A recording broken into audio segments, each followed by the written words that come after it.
Okay. All right, the quiz, it's now past due.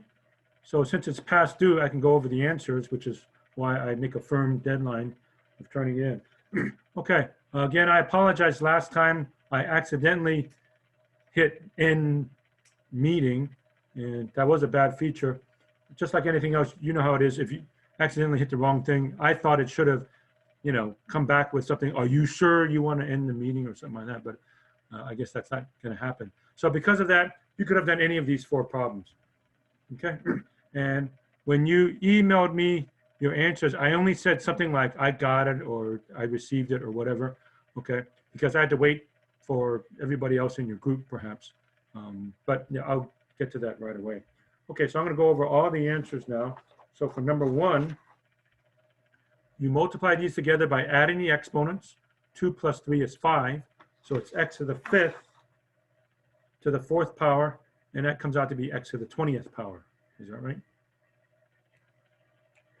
Okay, the second one, x to the negative 4/5. The negative exponent means put it on the denominator. 1 over x to the 4/5.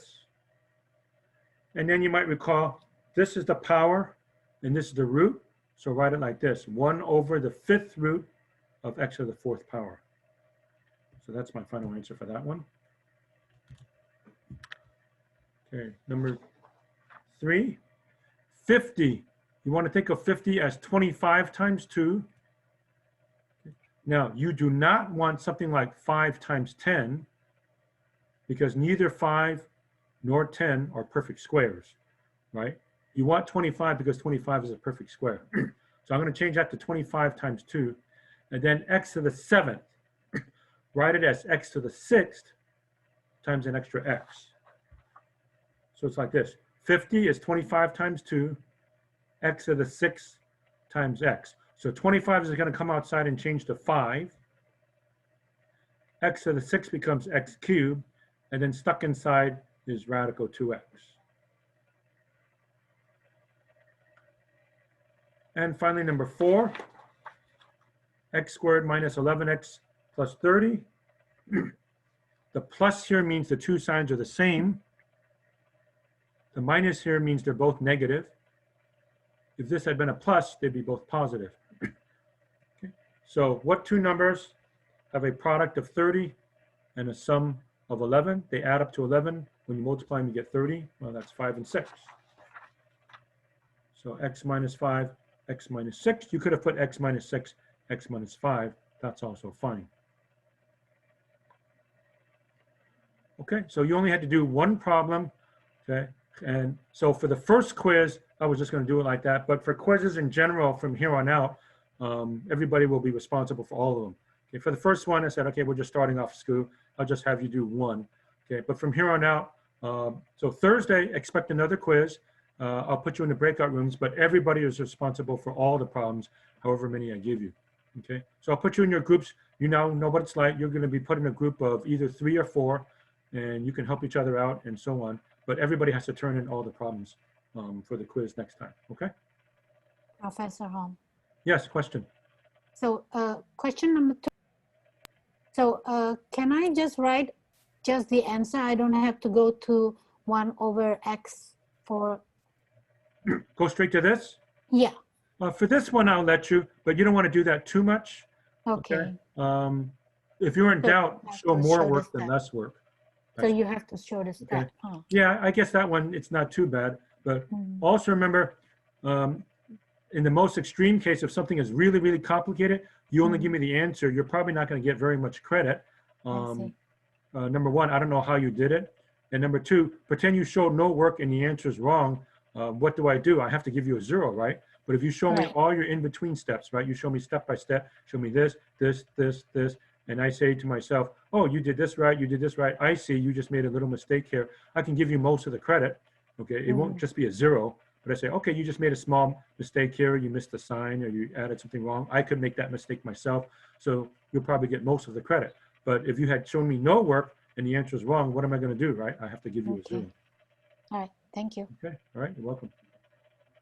All right, so that was that quiz, and I'll be grading it shortly you'll get the answers, hopefully by tomorrow maybe, but expect another quiz at the end of class on Thursday. Okay, so that's the end of that. Okay, so let's get back to where we were.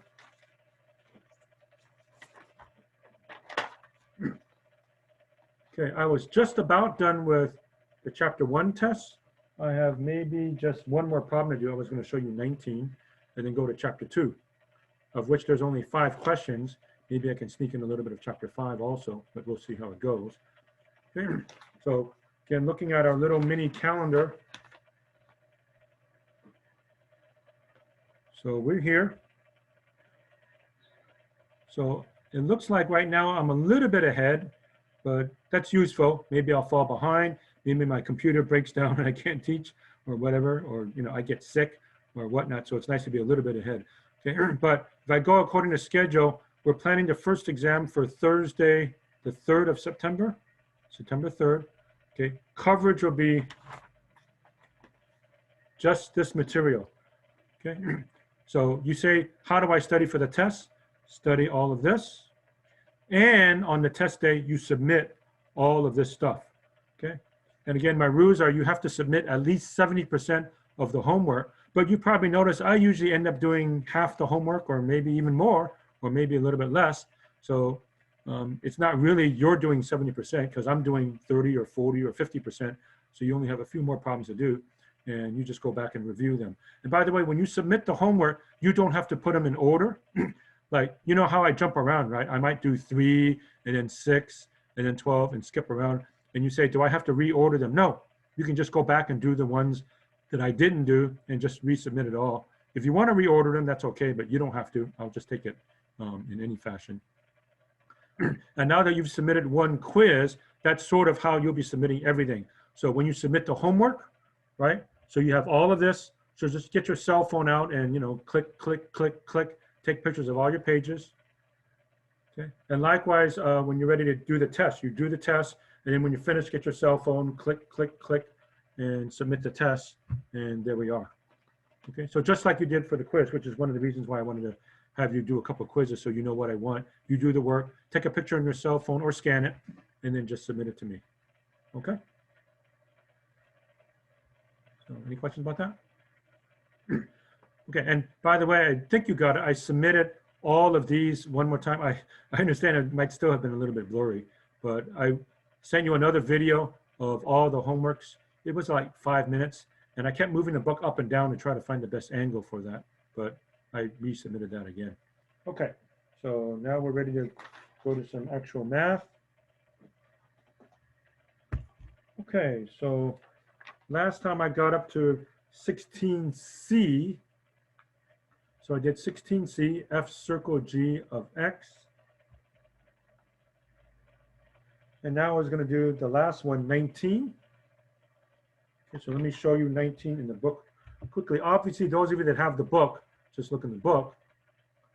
Okay, so this is the best I can do in terms of focusing. Unfortunately, my document camera doesn't have a focus button, so this is maybe the best I can do. The selling price for a product is $50. The total cost is given by C of X.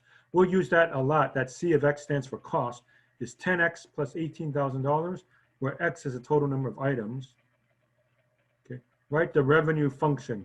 Okay, we'll usually indicate the revenue by R of X. Okay, I'll show you that. Now, each item costs $50. Okay, so if I sell one item, it's $50, right? If I sell 2, 50 times 2. If I sell 10, 50 times 10.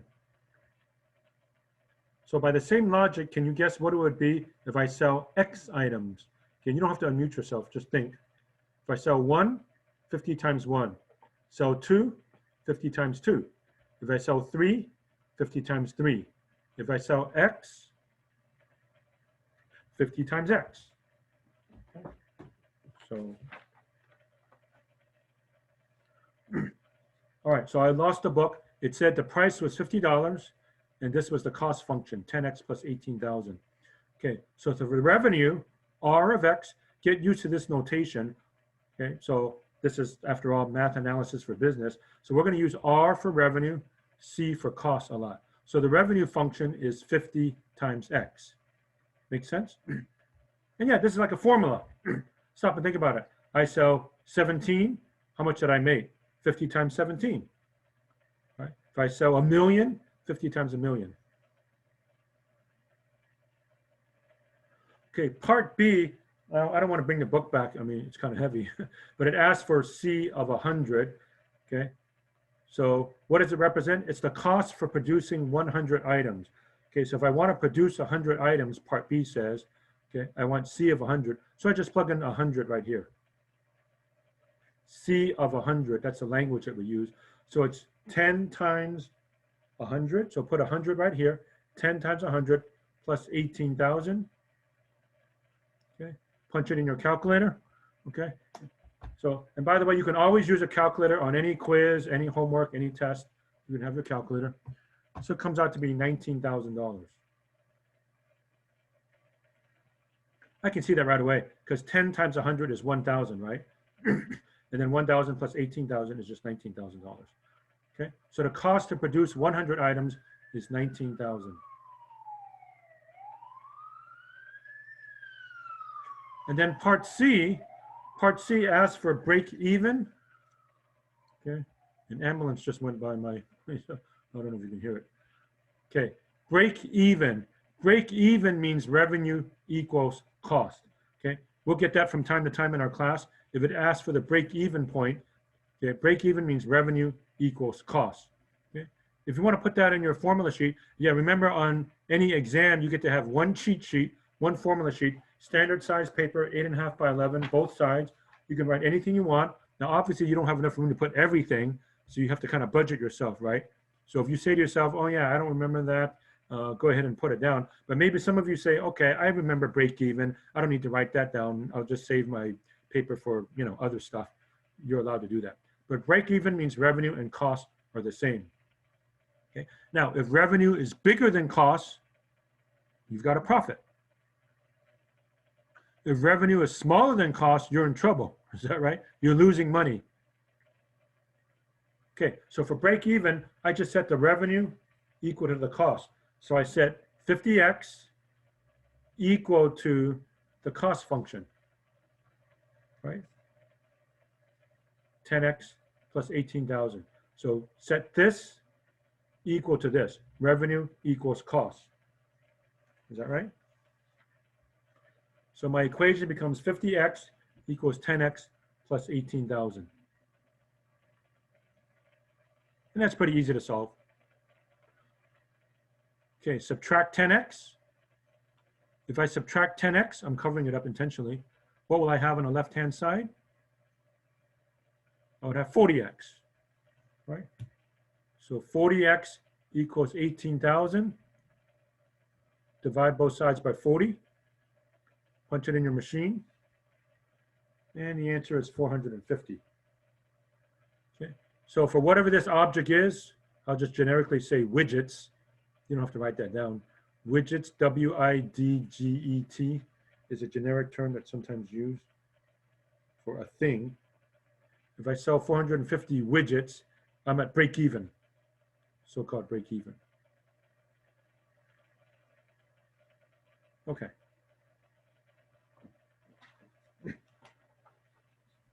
All right, folks, so I was done with the chapter 1 test. I did a lot of the problems. You do the rest. And now I'm ready to get started with chapter 2, which I believe I can finish today. Okay, there's only what, 1, 2, 3, 4, 5 problems. Well, I take it back. You know, and I know some of these have part A, B, C, so maybe it's not quite 5, but it's still not going to be that long. Okay, and then I have Thursday and next Tuesday to do the chapter 5, which is a little bit more. It's a little bit longer. Professor? So the chapter 2 test is what I'll go to right now, please. Okay, so let me get the book. Professor, Yes. could you explain the problem that was before the 16B? You haven't gone over that, but I'm a little bit confused. Yes. I want to save that for after I finish the formal lecture, please. Okay. So I'm sorry, but the way I'm conducting the classes, I want to make the video as short as possible. So I'll do my formal lecture first.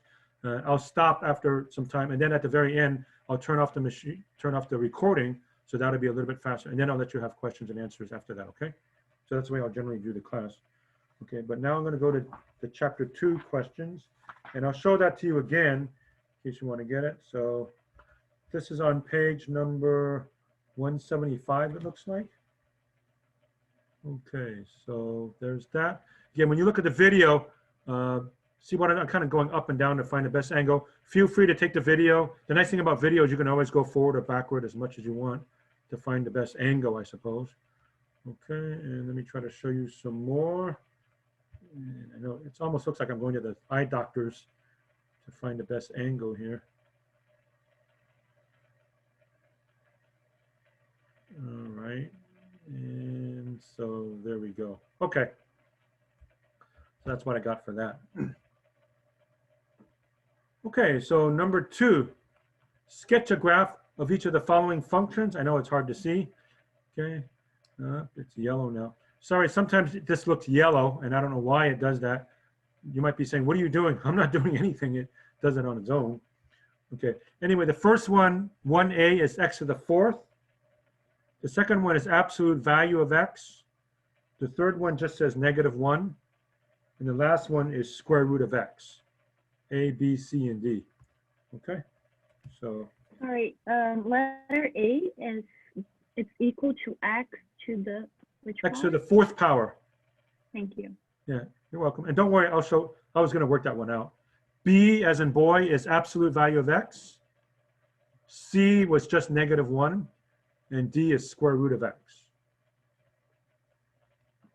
Okay. And it's not yellow anymore. Okay, so f of x equals x to the 4th. Okay, pretend you don't see the answer. Now, if you already know what the shape is, great. But if not, you say, I have absolutely no idea how to do this. We'll just plug in some numbers. Okay, so I decided to plug in from -2 to +2. In this instance, it's probably good enough. So I made a little chart, -2, -1, 0, 1, and 2. I'll temporarily cover it up. -2, -1, 0, 1, and 2. I'm plugging into x to the 4th power. Okay, what do you get when you plug in 0? What is 0 to the 4th power? 0. 0 times 0 times 0 times 0 is 0. What is 1 to the 4th power? 1 times 1 times 1 times 1. Well, no matter how many times you multiply 1, it's stuck at 1. So that's going to be 1. 2 to the 4th power. 2 times 2 times 2 times 2 comes out to be 16.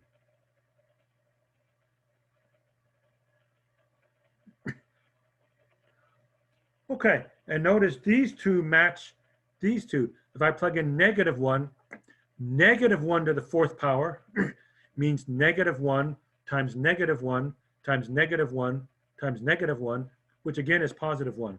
4 negatives make a positive. And -2 also gives me 16. -2 to the 4th power, -2 times -2 times -2 times -2, that's 4 negatives giving me a positive, so you end up with 16. Okay, so here's the graph. I made the graph like this. Notice I didn't dedicate any space for negative y values because there were no y values. So I went as high as 16. So I literally just counted, 1, 2, 3, 4, 5, 6, 7, 8, all the way up to 16.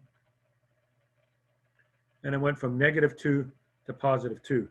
Okay, so -2, 16, -1, 2, and 16 was way up there.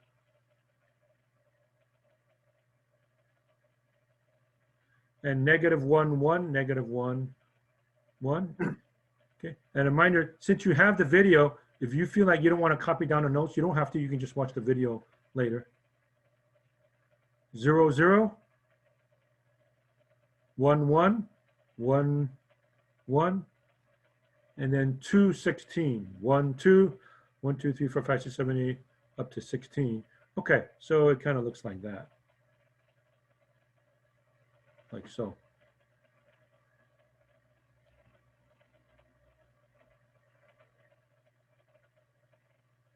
All right. Next one I wanted to show you was 1D as in dog. It was the square root function. Y equals the square root of x. Okay. Now, I kind of have to be careful about what I plug in. Okay. Again, you don't have to unmute, but ask yourself, am I allowed to take the square root of a negative number? Can I take the square root of a negative? No, we can't. So I don't want to plug in any negative. Can I plug in 0? Yes. And by the way, what is the square root of 0? 0. So I have 0, 0. I'll plug in 1. What is the square root of 1? 1. 1, 1. However, the next points I pick, I have to pick the right one, so to speak. I don't feel like plugging in 2. Can you guess why I don't feel like plugging in 2? I'll have the square root of 2, which is not a nice number. So I don't think I like that. I don't feel like plugging in 3 either, because that's not a nice number. Do you think I'm going to plug in 4? Is 4 a nice number? Yes. What is the square root of 4? 2. Right? So I'm picking the points nice. Right? I don't want 2. You know, square root of 2, you can punch in your calculator, it's like 1.414, blah, blah, blah. Why have that when you can pick nice numbers, right? Likewise, square root of 3 is like 1.732, blah, blah, blah, blah, blah. But the square root of 4 is 2. All right, let's see. I don't want 5. That's not nice. 6 is not nice. Can you guess what's the next quote unquote nice number? 9. It's going to be 9. Right. How come? Because the square root of 9, I know what that is. That's 3. The square root of 5 is not nice. The square root of 6 is not nice. 7, 8, but 9 is good. Okay, that should be good enough to give me the graph, but just for fun, can you guess what the next nice number would be after 9? Not 10, not 16. 11, 12, 13. The next nice one would have been 16, right? Because the square root of 16 is 4, but none of the numbers between 10 and 15 come out nice, right? So let me just graph this. All right. And once again, I skew the graph, okay? I don't see any negative for x. I don't see any negative for y, so I don't devote any space to it. I just go like that. Okay, so for x, I went out to 9. 1, 2, 3, 4, 5, 6, 7, 8, 9. Y, I only have to go up to 3, so I went 0, 1, 2, 3. Okay, so 0, 0. 1, 1. 4, 2. 1, 2, 3, 4. 1, 2. And 9, 3. 1, 2, 3, 4, 5, 6, 7, 8, 9. 1, 2, 3. And then I just curve it like that. And so that's the graph of the square root function. Okay. And by the way, for stuff like this, I usually like to put an arrow. Do you know what the arrow means? Arrow means it keeps going, right? I could put bigger and bigger numbers. Like we said, you can plug in 16 and 25 and so on. So arrow here. Okay. I did not put an arrow here. Can you see why I don't put an arrow here? The graph actually stops right there, because if I were to keep going, I have negatives, but we already said we're not allowed to plug in negatives. Is that right? Negatives are not allowed here. So I have to just stop right there.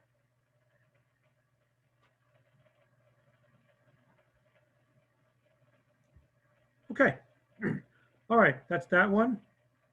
The next one I was going to show you was number 7. They break it up into 2 pieces. They say g of x is equal to x squared if x is less than or equal to 1, 4 minus x if x is greater than 1.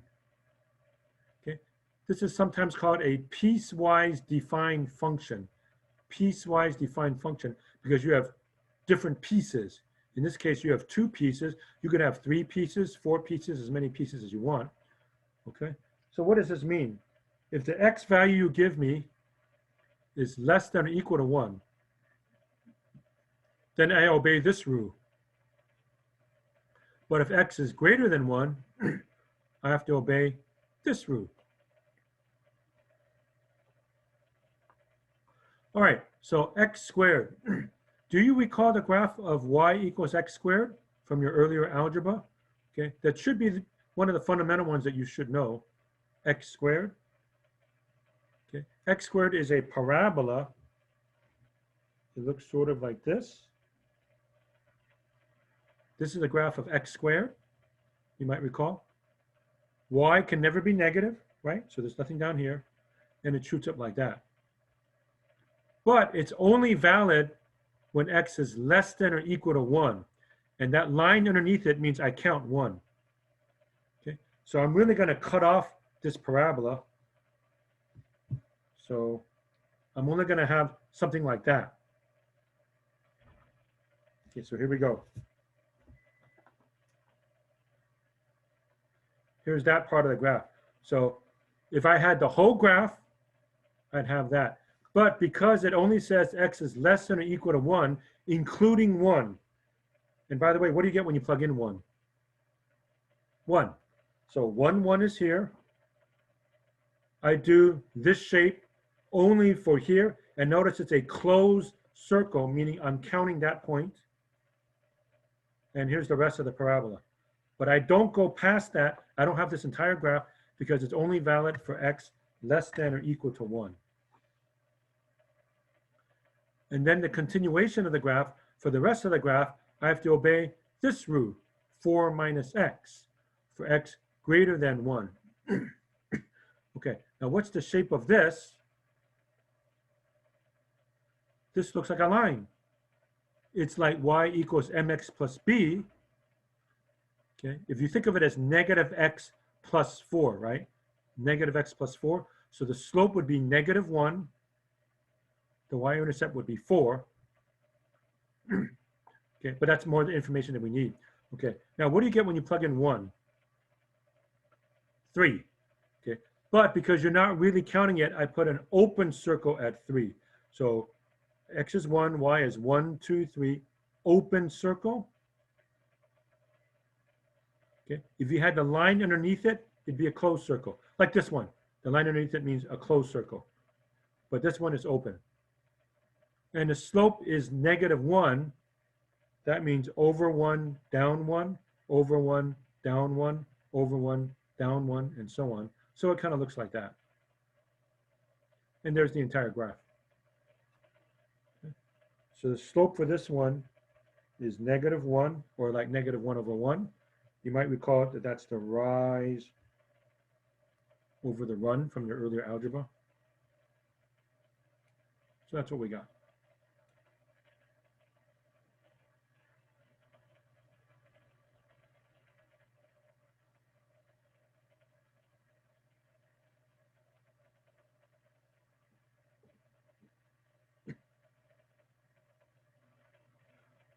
Okay, next one I was going to show you is 10. It says solve 2x squared plus 6x equals 9. You might recall this is something called a quadratic equation. Okay. In standard form, do you remember what the right-hand side has to be? You don't want the 9 there.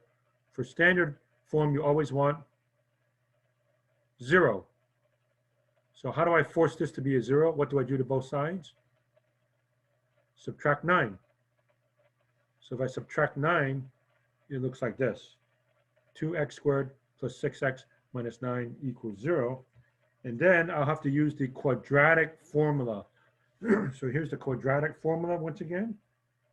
Quadratic formula. Okay, x is equal to negative b plus or minus the square root of b squared minus 4ac all over 2a. Okay. If you forget it, you can put it on your cheat sheet, on your formula sheet.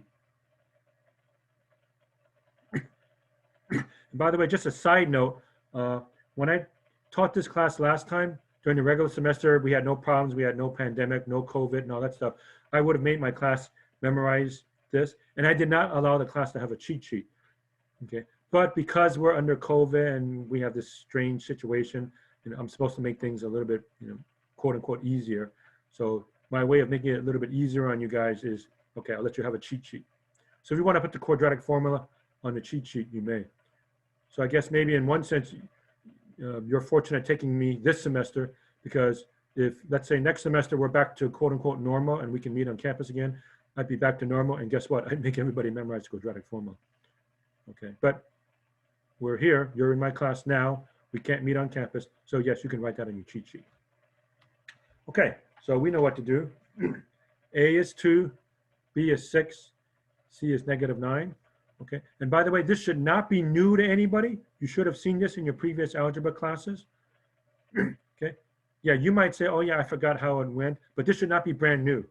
Okay, so I'm not teaching this as if you've never seen this before in your life. You should have seen that somewhere before, right? Okay, so here we go. Negative b is -6 plus or minus square root.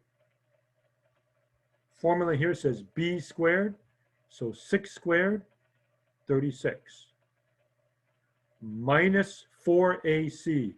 Formula goes 4ac. So 4 times a, which is 2, times c, which is -9.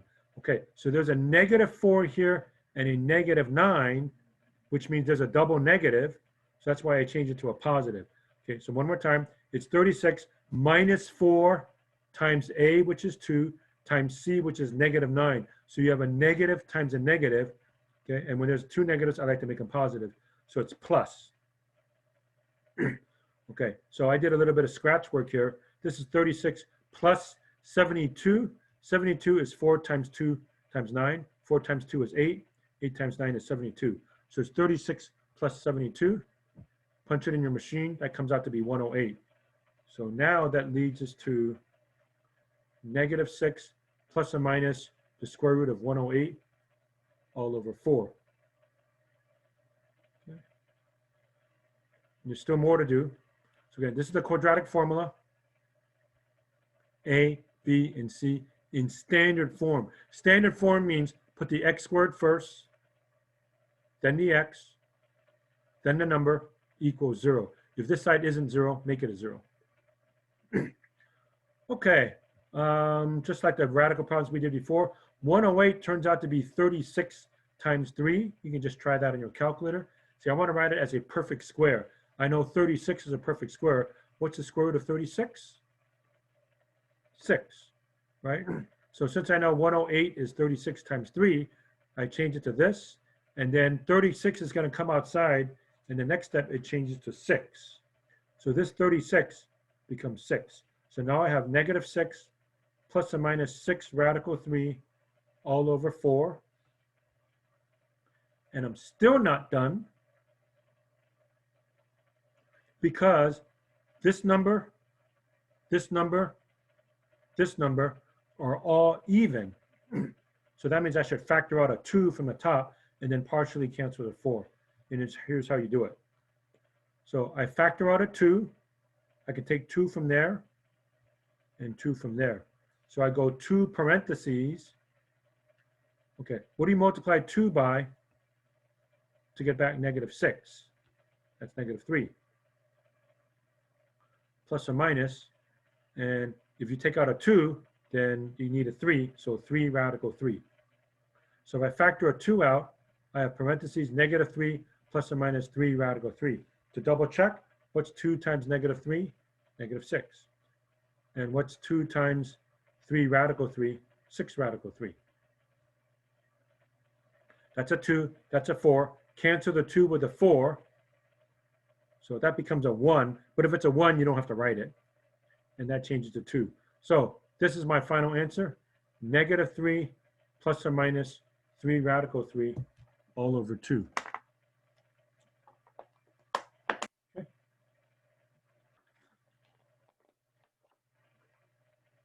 So that was a problem involving the quadratic formula.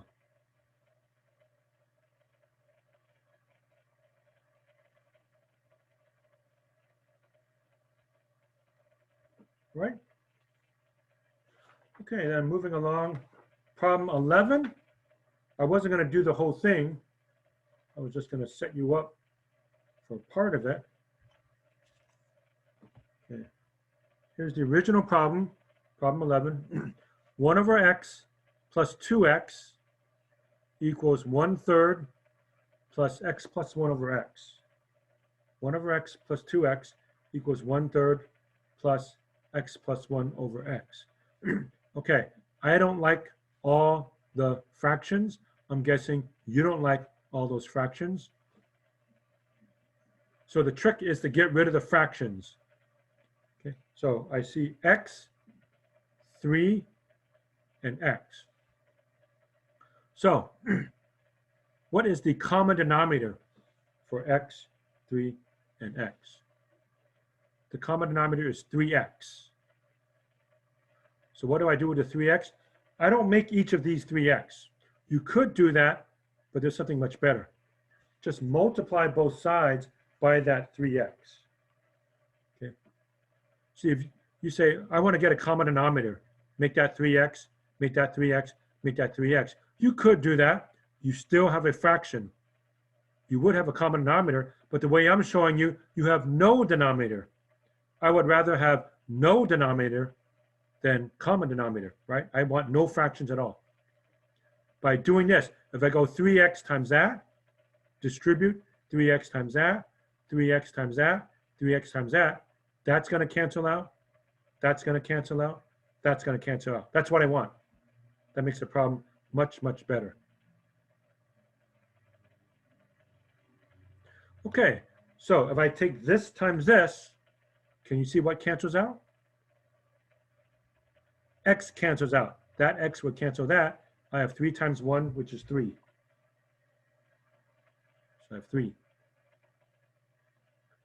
3x times 2x, there's no cancellation, just multiply. What is 3x times 2x? 6x squared.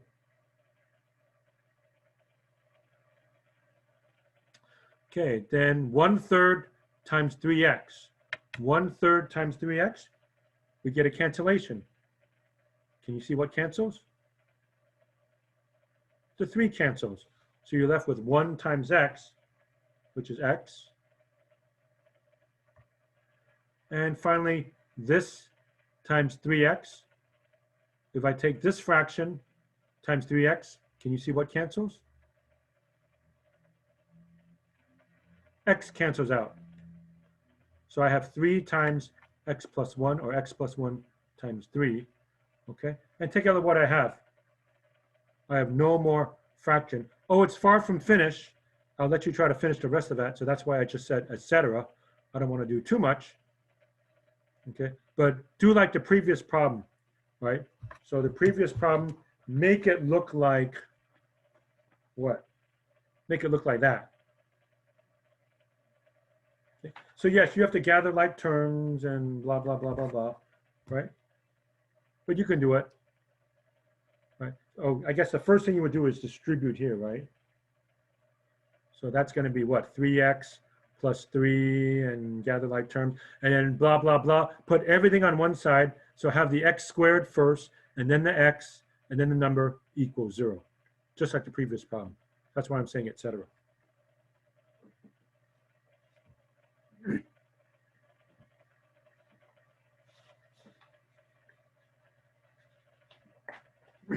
Okay, folks, so I'm actually done with the chapter 2 tests. All we have left is a chapter 5 test. Okay, I was going to start off with one problem here just so you get a few of it. It takes a little bit longer to do chapter 5. Okay, but we're good. I'll do one problem now. I still have all of Thursday. Well, not all of Thursday because I'm giving you a quiz again. And then all of Tuesday to finish chapter 5 before the exam a week from Thursday. Okay, but just to get you a feeling of what chapter 5 is about. Okay, so chapter 5, let me just show you a little bit of that. So chapter 5 is a review of something called exponential and logarithmic functions. See if I can find that for you. Exponential and logarithmic functions. Doing a quick review of that. And the problems are on what page? Way in the back of the chapter.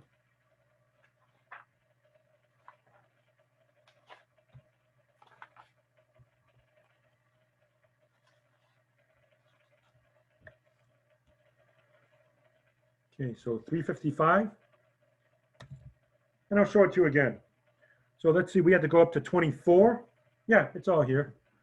So just a one page. Okay, let me try to aim it right. Sorry about the yellow. I can't really do anything about it. Here's that. And looks like it's all there.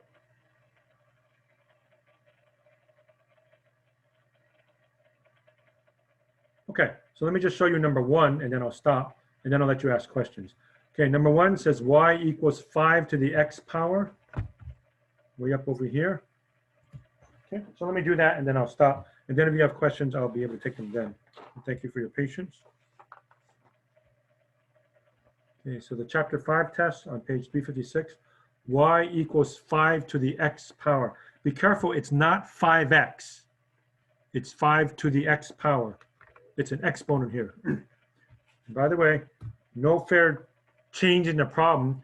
Okay, I'll just go ahead and say on a previous semester, somebody saw this 5 to the x on an exam and said, well, I don't know what that is, but I'm going to change the problem. I'll make it look like 5x, right? Because I can do 5x, but I don't know 5 to the x, and maybe he won't notice it. No, I'll notice it. It's completely different. So don't change it to 5x. It's 5 to the x power. It's an exponent. Okay, so if you say, I have no idea what it looks like, just make a table like before. So plug in -2, -1, 0, 1, and 2, and stuff like that. Okay. All right. Do you remember what happens if the exponent is 0?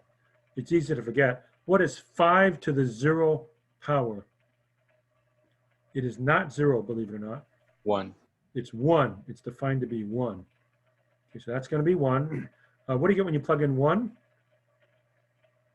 5 to the 1 is 5. What do you get when you plug in 2? 5 squared is 25. And I think you can see why. Don't make it 5x. 5x means 5 times 2, which is 10. But that's not what we have here. It's 5 raised to the 2. 5 squared, that's 25. Okay? So now the table looks like this. 0 gives me 1, 1 gives me 5, 2 gives me 25. Okay. Now the harder one's the -1. Okay, but we've sort of already talked about that. If I plug in -1, what is 5 to the -1? So remember what happens when you have a negative exponent? It goes down the bottom of a fraction. So that's 1/5, 1/5. And likewise, if I plug in -2, 5 to the -2 means 1/5 squared, which is 1/25.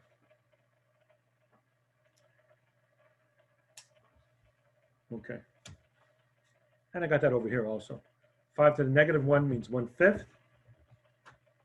5 to the -2 looks like that. 1/5 squared, 1/25.